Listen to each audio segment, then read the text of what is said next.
প্রধানমন্ত্রীর নির্দেশনায় চট্টগ্রামের বন্যার সার্বিক পরিস্থিতি পর্যবেক্ষণ এবং প্রয়োজনীয় দিক নির্দেশনা দিতে সংশ্লিষ্ট কর্মকর্তা, জনপ্রতিনিধি এবং বিভিন্ন দপ্তরের প্রতিনিধিদের সঙ্গে মতবিনিময় সভা করেছেন বিদ্যুৎ, জ্বালানি ও খনিজ সম্পদ প্রতিমন্ত্রী অনিন্দ্য ইসলাম অমিত।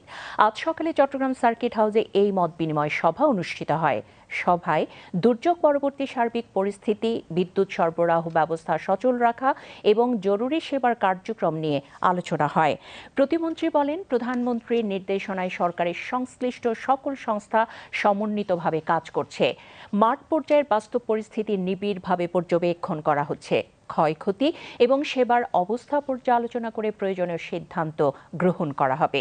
তিনি জনগণের দুর্ভোগ কমিয়ে দ্রুত স্বাভাবিক পরিস্থিতি ফিরিয়ে আনতে সংশ্লিষ্ট সকলের প্রতি আন্তরিকতার সঙ্গে দায়িত্ব পালনের আহ্বান জানান।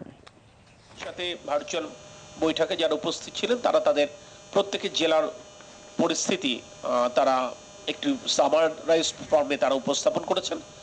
বৃষ্টি কমার সাথে সাথে তাৎক্ষণিক যে অসুবিধাগুলো আমরা ফেস করছি সেগুলো সমাধান হবে, কিন্তু এরপরে আসলে দীর্ঘমেয়াদী আমাদের মধ্যমেয়াদী এবং দীর্ঘমেয়াদী আমাদের পুনর্বাসন কার্যক্রম জোরদার করতে হবে। এই সব কিছু নিয়ে আমরা কথা বলবো। আমরা আজকে একটু ডিটেইল আমরা কথা বলবো এবং এই মিটিং থেকে আমরা আগামী দিনের আমাদের কর্মপরিকল্পনাটাও আমরা প্রাথমিকভাবে নির্ধারণ করবার চেষ্টা করব।